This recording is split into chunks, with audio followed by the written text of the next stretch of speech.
Saudações a todos do canal Despertar de Consciência e Escândalos Gospels. Gente, chegamos mais um nível de conhecimento. Pois é, vamos começar a investigar sobre as origens no ocultismo nas testemunhas de Jeová. Mas será mesmo que as testemunhas de Jeová têm algum envolvimento com o ocultismo nos dias de hoje?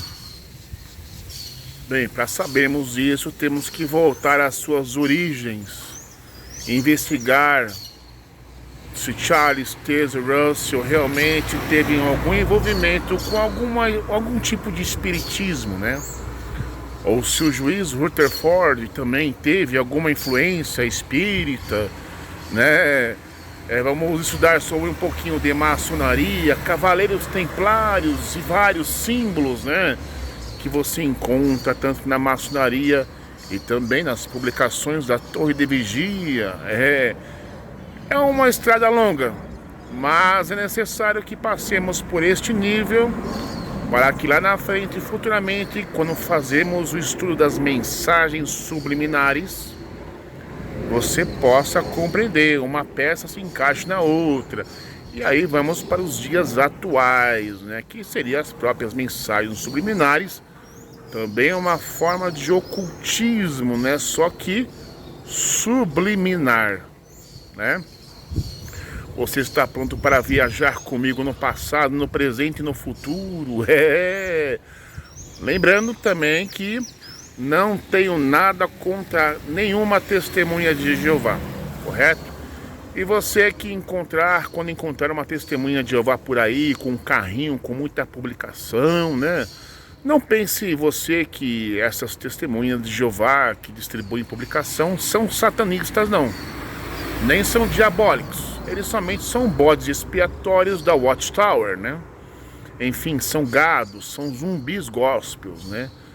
Os grandes satanistas, os grandes espíritas, os grandes ocultistas estão entoados lá no seio da Watchtower. E você vai compreender isso aí, gente, entendeu?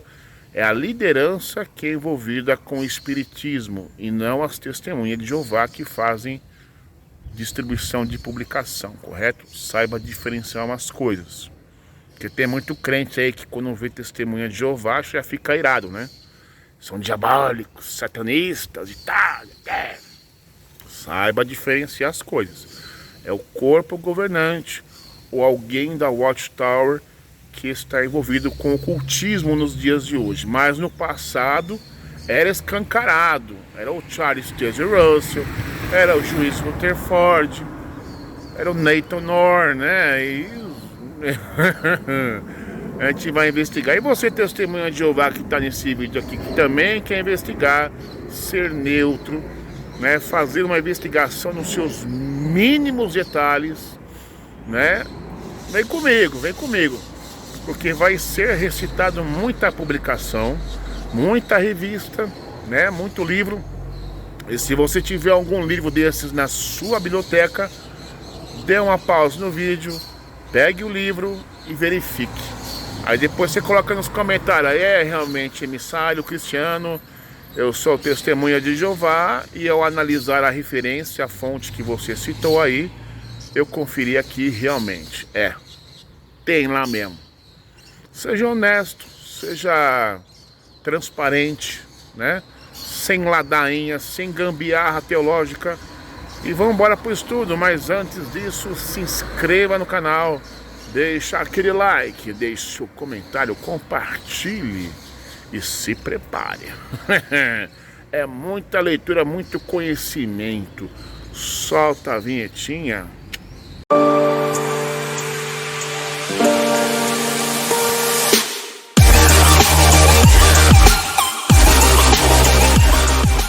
Bem, galerinha, e só avisando aqui que esse assunto do ocultismo não é uma coisa que se resolva com 2 ou 3 vídeos de meia horinha, tá? Isso aqui é uma coisa extensa, vai dar aqui uns 3, 4 vídeos falando só sobre ocultismo nas testemunhas de Jeová. Então peço a você paciência, porque é um assunto bem extenso, e para você falar com uma testemunha de Jeová sobre o assunto, tenha domínio sobre o assunto.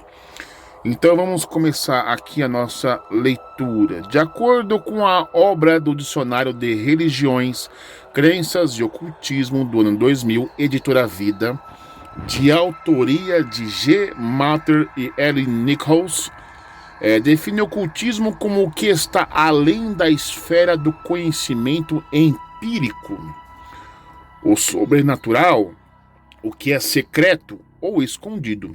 Em seguida, classifica o estudo do ocultismo em 3 áreas distintas. Primeiro, o espiritismo, a cartomancia e a magia.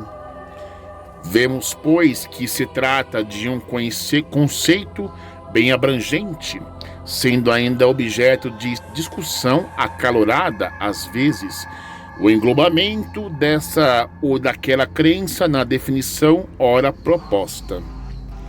Bem, não é tarefa fácil determinar historicamente o surgimento das crenças ocultistas. Sabemos, no entanto, que elas remontam aos primórdios da civilização humana, milhares de anos atrás. Uma das chamadas maravilhas do mundo antigo, a grande pirâmide egípcia de Kéops, de 2600 antes da Era Comum, 2600 a Era Comum, no Vale dos Reis, é o mais expressivo monumento ocultista de que se tem notícia. As pirâmides representavam a crença egípcia na vida além túmulo. E o culto delas, ao contrário de que se pensam muitos, não se restringiu ao Antigo Egito. A civilização maia na América Central também se notabilizou por suas enormes pirâmides de pedra na região de El Mirador, 400 da Era Comum.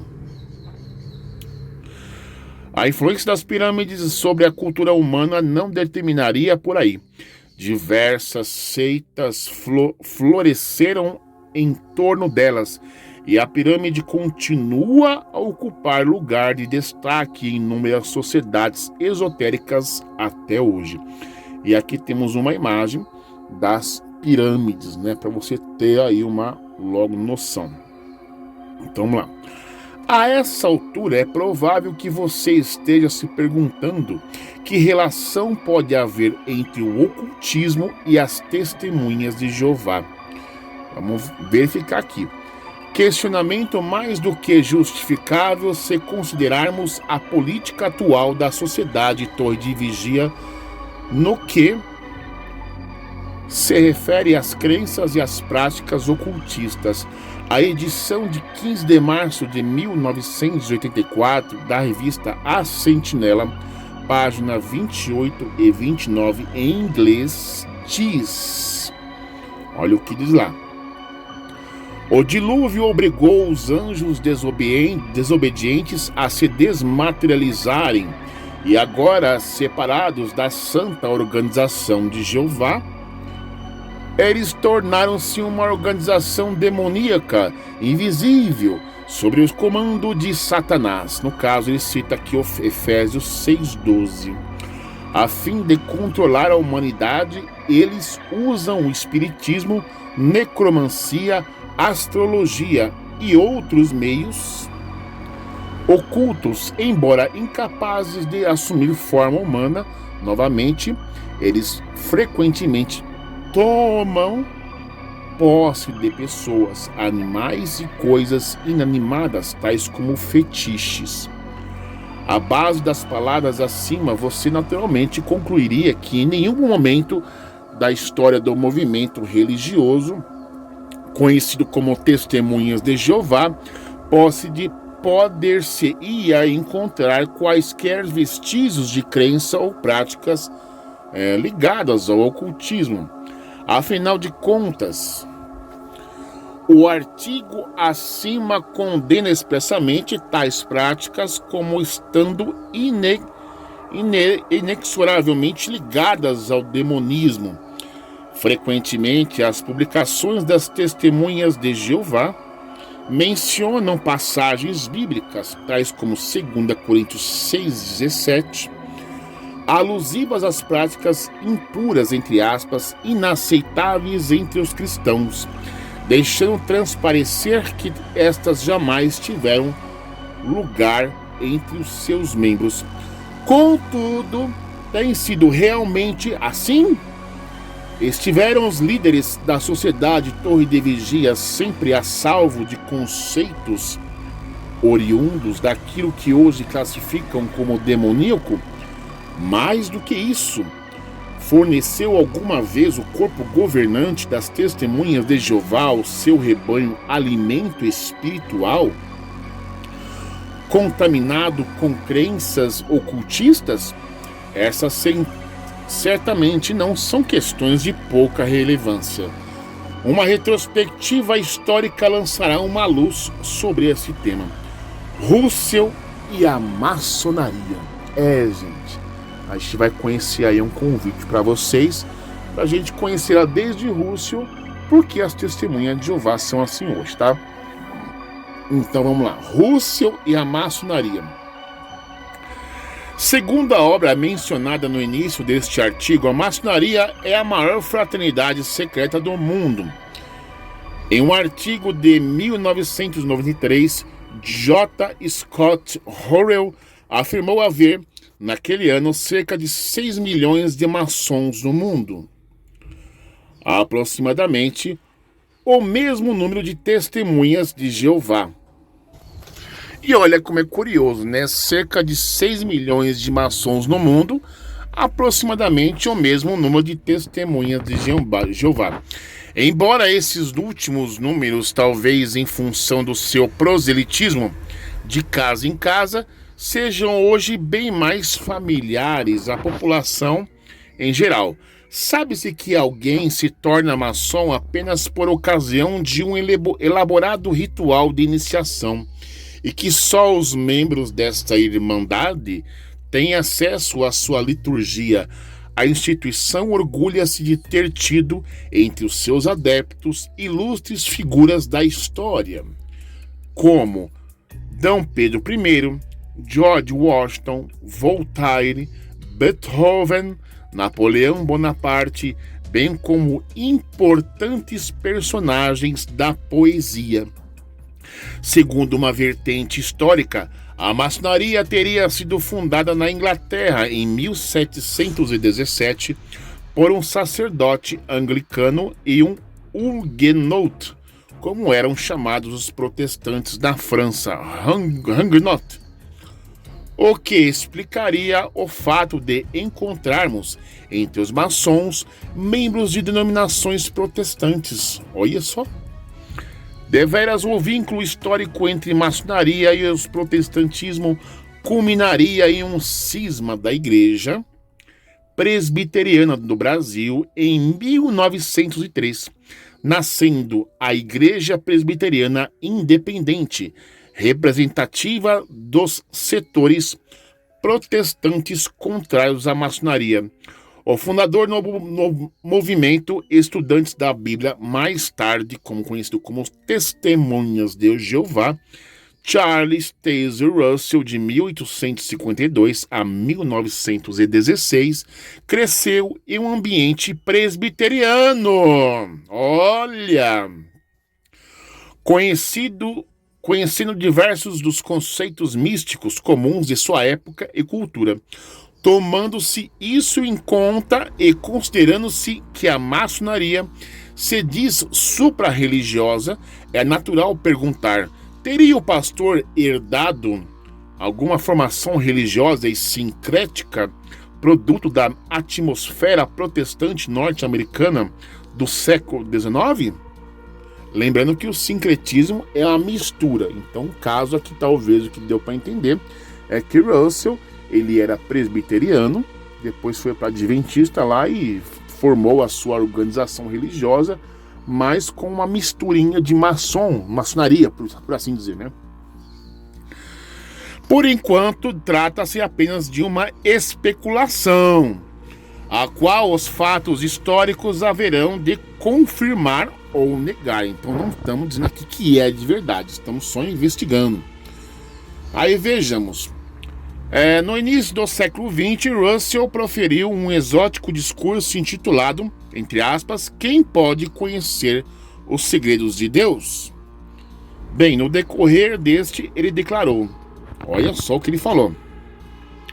Porque desejo chamar sua atenção para o fato de que o próprio Deus Todo-Poderoso é fundador de uma sociedade secreta, em negrito. Ao longo da era do Evangelho, tem existido uma igreja externa de Deus e outra igreja verdadeira, que estava oculta. O mundo já viu a igreja externa, porém não a oculta. Esta magnífica sociedade secreta que o Senhor organizou, que seria o quê? Entre aspas, talvez aqui testemunha de Jeová ou maçonaria. Para aqueles que têm intimidade com os conceitos maçônicos, tais palavras soam bastante familiares, não é verdade? Muito embora a maçonaria, na atualidade, negue ser uma sociedade secreta, ainda assim admite o caráter sigiloso de seus símbolos e de reconhecimento mútuo dos membros de sua irmandade ao redor do mundo. Ademais, não se pode negar o fato de que, ao público em geral, a maçonaria é vista como uma instituição fechada ou secreta, de forma o termo sociedade secreta dificilmente ajusta-se ao vocabulário cristão, sendo mais facilmente associado ao jargão maçônico. Teria Russell escolhido tais palavras ao acaso? Ou as teria tomado emprestado da maçonaria? Ele aprendeu de lá e lançou o seu discurso, por assim dizer. Obviamente, não seria imparcial cogitar uma ligação entre uma pessoa e uma entidade tendo como base apenas uma expressão isolada, ao qual poderia não passar de mera metáfora ou força de expressão, seja a declaração acima servisse de alicerce único para estabelecer uma linha de conexão entre Russell e a maçonaria, se dispor de outros indícios e apoiar tal hipótese, estaríamos diante de uma inconsistência notável. Todavia, não é este o caso. Prossigamos em nossa tarefa de reconstruir fatos passados, É o que estamos tentando fazer aqui. Em novembro de 1913, Russell proferiu outro discurso, não em uma congregação ou eclésia, como chamavam-na, mas na sede maçônica de Pasadena, Califórnia, no qual emitiu as enigmáticas palavras: Estou muito contente em ter esta oportunidade particular de dizer umas palavras sobre algumas coisas em comum, acordo com os nossos amigos maçons, pois estamos falando em um edifício consagrado à maçonaria e porque, ademais, nós também somos maçons. Eu também sou um franco maçom livre e aceito. Eu creio que todos somos. Não vou falar nada contra a maçonaria. De fato, alguns de meus melhores amigos são maçons e eu reconheço que há certas verdades preciosas que são sustentadas em parte por nossos amigos maçons. Bem, essas declarações são, será que é verdade ou não? Proferir tais palavras hoje na tribuna de uma congregação das Testemunhas de Jeová acarretaria consequências gravíssimas. O orador seria levado a uma reunião judicativa e suas palavras seriam prontamente contestadas no púlpito.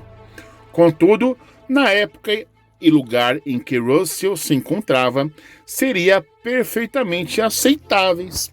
Como vimos, diversas pessoas eram, e muitas ainda são, simultaneamente membros de denominações protestantes e da maçonaria.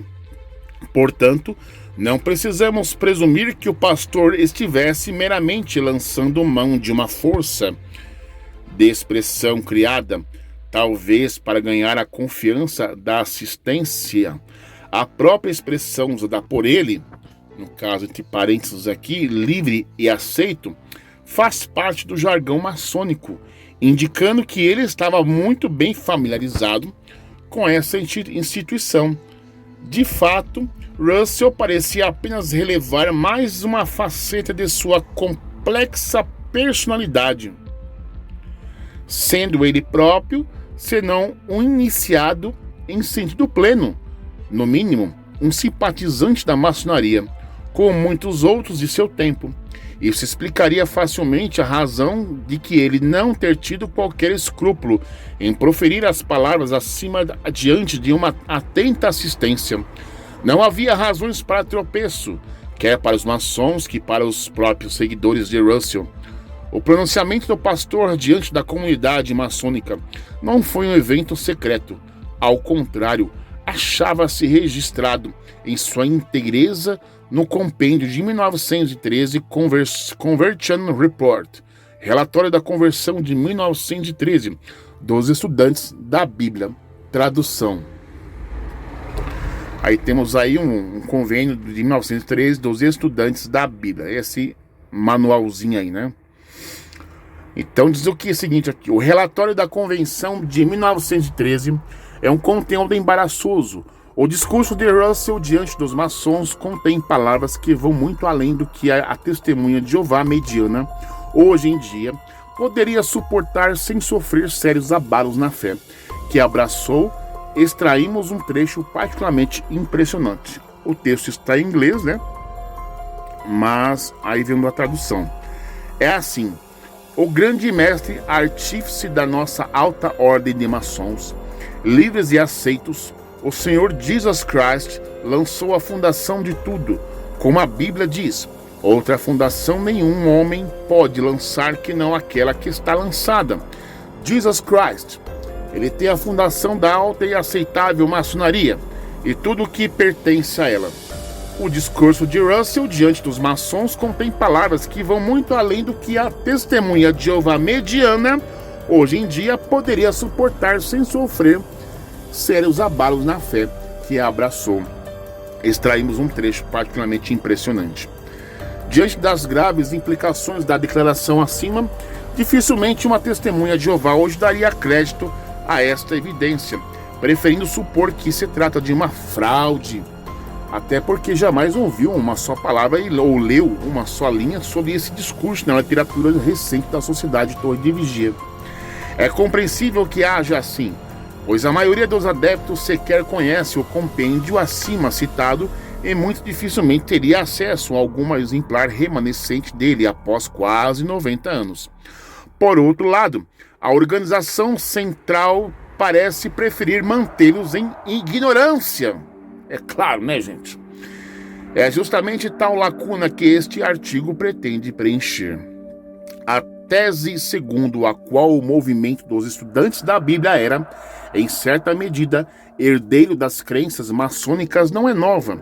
Ela já serviu de base para a publicação em um livro, The Watchtower and the Masons, A Torre de Vigia e os Maçons, de Fritz Springmer, no qual o autor traça um curioso paralelo entre as duas entidades. Diz o seguinte: ambas usam o nome Jeová, ou um termo equivalente, embora a maçonaria não se refreie de utilizar outros nomes. Ambas usam o termo grande arquiteto, ou projetista, embora a maçonaria dê mais ênfase a este termo. Ambas creem que um Deus cedeu poder a um Deus menor. Ambas creem em uma vida futura para a humanidade, uma idade dourada, por acaso, antigo nome da revista Despertar, aí no caso, né? Ambas enfatizam a contínua revelação, novas luzes, o que vimos lá nos vídeos anteriores, né? A luz progressiva. Aquela velha desculpa das tais falsas profecias, né? Tentaram apaziguar. Poderemos acrescentar aos pontos acima a existência de uns símbolos comuns às duas entidades, conforme veremos mais adiante. Outros autores consideram o movimento dos estudantes da Bíblia como nascido da fusão dos princípios e símbolos maçônicos com as ideias escatológicas do adventismo anglo-americano. Aí já envolve o adventismo. Examinaremos também essa hipótese também.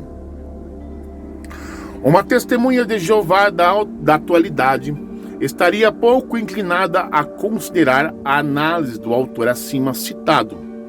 Todavia, um exame minucioso dos símbolos usados ao longo do tempo pela Sociedade Torre de Vigia, bem como algumas de suas crenças, nos ajudarão a responder a uma pergunta crucial. Tais símbolos ou crenças negam ou confirmam a hipótese de Russell ter sido um maçom?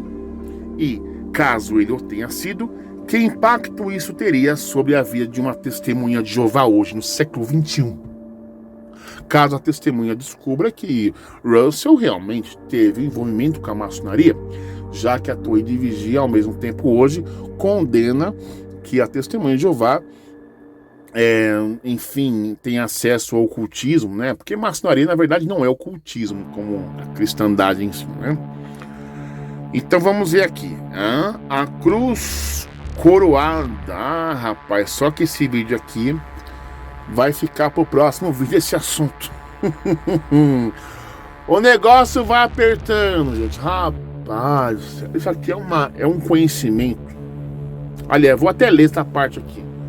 Aí vou deixar o tema para o próximo vídeo. A cruz coroada.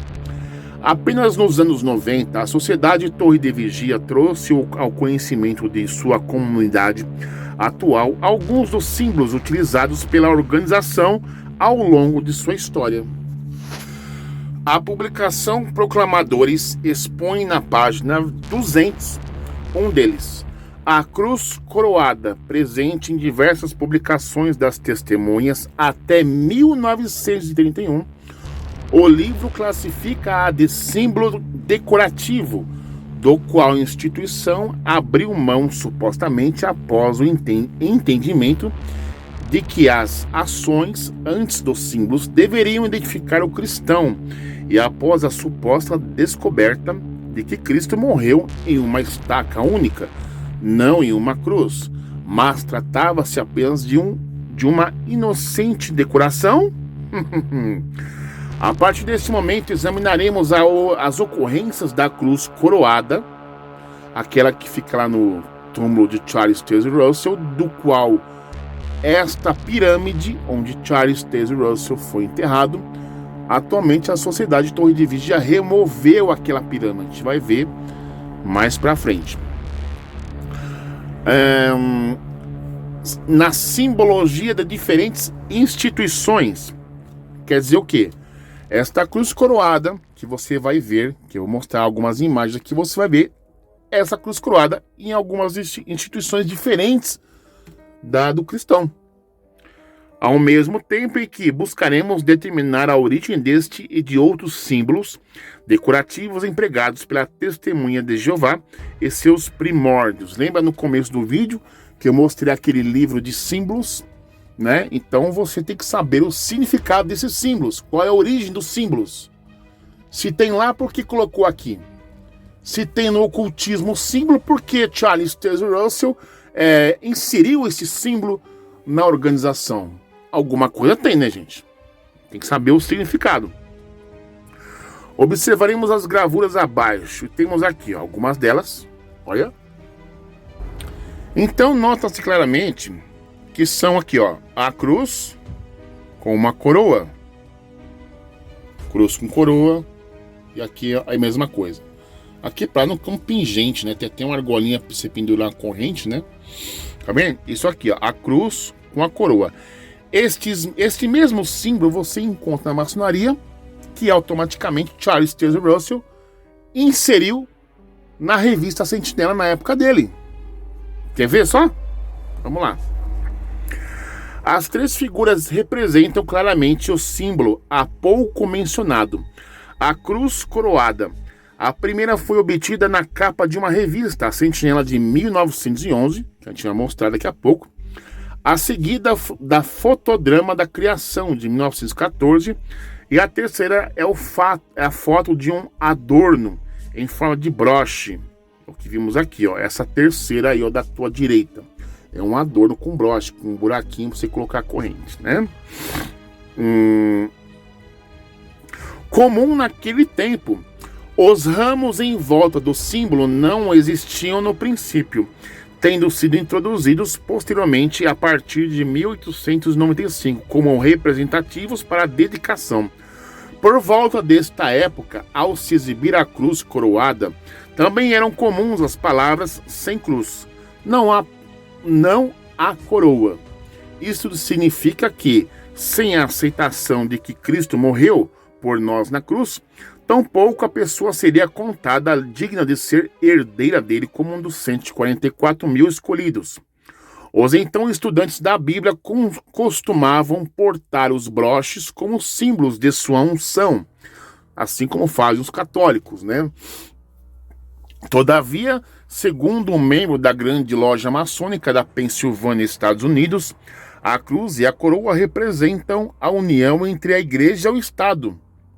Portanto, por outro lado, a obra de Masonic Report, o relatório maçônico de McQuaig, de 1976, página 34, tá vendo? Tem a fonte. Afirma que, na verdade, a cruz coroada tem para os maçons um significado fálico sexual. Um significado fálico e sexual. Correto? Façamos agora uma análise comparativa entre os símbolos cultivados por sociedades místicas diversas e aqueles usados pelas testemunhas de Jeová ao longo de sua história.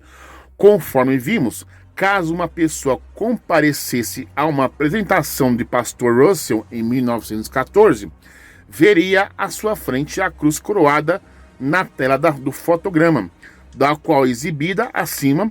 Se mais tarde a mesma pessoa entrasse em um templo maçônico, lá mesmo, na Pensilvânia, encontraria o seguinte cenário. É o que vimos aqui, ó. Tá vendo ali? Então aqui é um cenário de uma loja maçônica, correto? Onde você observa no topo da cadeira a cruz coroada. Tá vendo? Púlpito da grande loja maçônica do rito de York, Pensilvânia, Estados Unidos. Queira o leitor observar a figura do alto do palco entre os lustres, parece-lhe familiar? Não há dúvidas de que se trata do mesmíssimo símbolo encontrado nas publicações e nos slides do pastor Russell. Seria apenas uma coincidência o ornamento comum a uma época da qual o símbolo faz parte da liturgia maçônica? A resposta pode ser facilmente obtida da própria maçonaria. Observemos as ilustrações abaixo. Olha só quanta foto. Tá vendo? Preste atenção nesses três símbolos. A cruz coroada de uma forma, a cruz coroada de outra e de outra forma. Mas a cruz e a coroa estão no meio. Símbolos, claro, que não são cristãos, né? Mas tem uma coisa, uma espécie de sincretismo misturado, né? Enfim, vamos tentar aqui. As duas primeiras gravuras foram obtidas dos sites franco-maçônicos americanos tradicionais, praticamente do assim chamado rito de York, pois há também um rito escocês. A terceira gravura provém de uma loja maçônica italiana. Além da cruz coroada, vemos representadas na cruz de Constantino, com a célebre declaração: com este símbolo vencerás. Lembra? Quem não sabe aqui, ó. Essa terceira aqui, ó. Com esse símbolo vencerás. Essa amarelinha com fundo preto aí. É de Constantino. Com a célebre declaração: com este símbolo vencerás. E as espadas medievais. Examinemos agora duas fotos obtidas, respectivamente, de site oficial de um CD dos antigos estudantes da Bíblia, os quais originaram-se as testemunhas de Jeová mais pra frente, né? Aí temos aí, ó, tá vendo? De novo, a cruz com a coroa. Só que é a cruz vermelha com a coroa dourada, ou tem a cruz preta com a cruz dourada, enfim. O símbolo é o mesmo. Indiscutivelmente, o símbolo em questão é o mesmo, a cruz coroada. Isso significa que as atuais estudantes da Bíblia continuam fiéis à sua origem. A seguir, fornecemos ao emblema maçônico de uma loja do rito York. Olha só. Um pentagrama com uma cruz e a coroa no centro. Temos o esquadro, né? Enfim, muita simbologia. Repare o leitor que ao centro do emblema encontramos mais uma vez a cruz dourada. Tá vendo? A cruz dourada. À frente do compasso, das espadas e do triângulo. Como a maçonaria é bem anterior ao nascimento de Russell, é lógico que ele copiou o símbolo e o adaptou ao seu movimento religioso. Contudo, como obteria permissão ou faria jus a isso? Uma forma poderia ser tendo obtido o mais alto grau da maçonaria. Todavia, ela não é a única entidade a fazer o uso deste e de outros símbolos. Examinemos também os símbolos de uma outra sociedade mística, os Rosacruzes. Há uma polêmica quanto à sua real origem. Uma corrente histórica atribuiu o nome da ordem ao seu suposto fundador, Christian Rosecrans, em 1378 a 1484. Cronologicamente, porém, a Ordem Rosa-Cruz é mencionada pela primeira vez na Alemanha, no século XII. Eis algum dos seus símbolos. Olha só o símbolo. O que notamos aí? O que notamos aqui em cima? A coroa com a cruz. Aqui, uma coroa com uma cruz, compasso, colher de pedreiro, esquadro, o G, grande arquiteto do universo, símbolos maçônicos, com o símbolo da Ordem da Rosa Cruz. E temos aqui a coroa com a cruz de volta. Tá vendo? Aqui temos um triângulo, a estrela representando o olho que tudo vê, do grande arquiteto do universo. É a mesma coisa que esse G aqui, tá vendo? É uma estrela em cima, tá vendo? Tudo que tem lá, tem cá também, né, gente? E continua. Aqui, mais uma vez, distinguimos a cruz coroada. Em face do exposto, não nos resta senão concluir que ela não é apenas um símbolo decorativo, que a Sociedade Torre de Vigia menciona no livro Proclamadores, mas trata-se de um emblema mais profundo, teor esotérico, místico e espiritualista. Em face do exposto, não nos resta senão concluir que ela não é apenas um símbolo decorativo, que a Sociedade Torre de Vigia menciona no livro Proclamadores, mas trata-se de um emblema do mais profundo teor esotérico, místico e espiritualista, e não é exclusivo da maçonaria ou do rosacruzianismo, mas tem papel destacado também na feitiçaria e em seitas místicas menores. Para exemplificar, encontramos um interessante achado na capa de um dos livros de Mary Baker Eddy, no caso do Rosacruz, né? Em 1821 a 1910. Fundadora da Igreja da Ciência Cristã, surgida no mesmo país do movimento de Russell, e apenas 2 anos antes do nascimento da Sociedade Torre de Vigia. Assim como o pastor, ela também foi membro da Igreja Congregacional, e antes de fundar a sua própria. Eis o símbolo que nós referimos. Vamos subir para o tal do símbolo. Olha aqui o símbolo. A cruz com a coroa. Né? Bem antes de Russell existir, bem antes de os estudantes da Bíblia existirem, já existia. Ela copiou lá da maçonaria, que Russell copiou da Rosa Cruz, da maçonaria, e incorporou na Torre de Vigia. Novamente surge a cruz coroada diante dos nossos olhos. Ao redor dela, em vez de ramos da torre de vigia ou do brasão da maçonaria, há uma faixa com as inscrições: curar os doentes, levantar os mortos, limpai os leprosos, expulsai os demônios. Vamos voltar lá e ver lá? Tá bem em inglês aí em volta da coroa. A The lepers cast out demons, né? Hero the sick, rise the dead. Tá vendo? Tudo símbolo.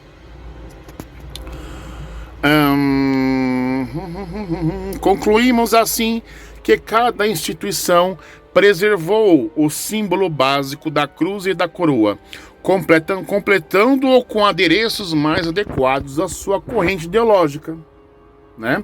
Se formos comparar a cruz da maçonaria, cruz coroada, a cruz do Rosa Cruz, a cruz de não sei o que, sempre em cada entidade tem uma cruz coroada, mais diferente, mas o final de tudo é a cruz coroada, né?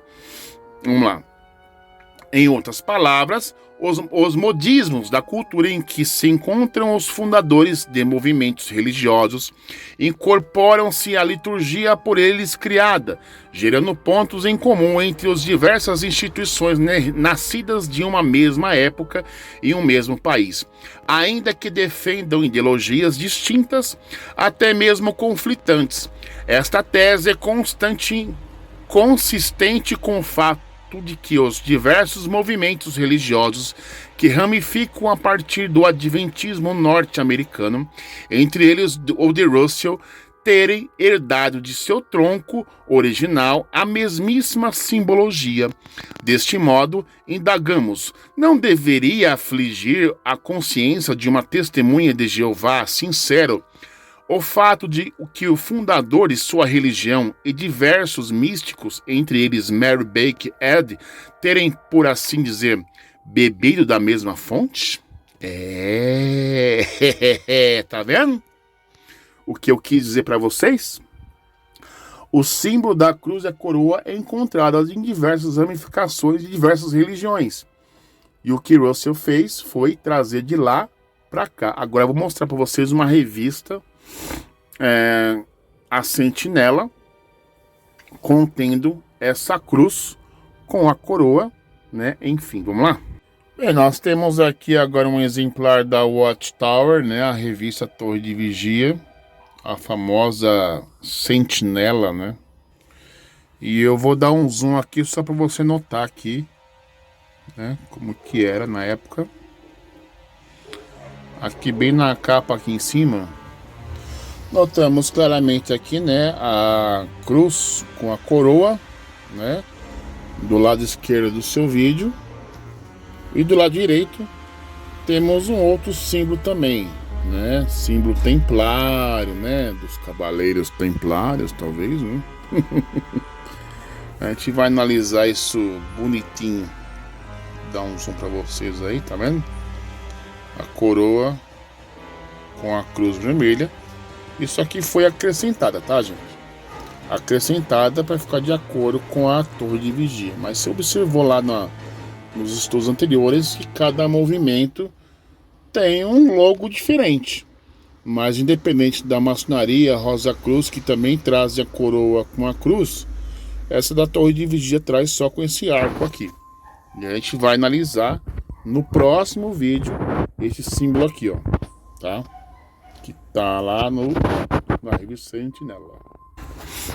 Bem, já essa revista aqui é a Torre de Vigia, só que na época do juiz Rutherford, né? Vou dar um zoom aqui para melhorar aqui a situação.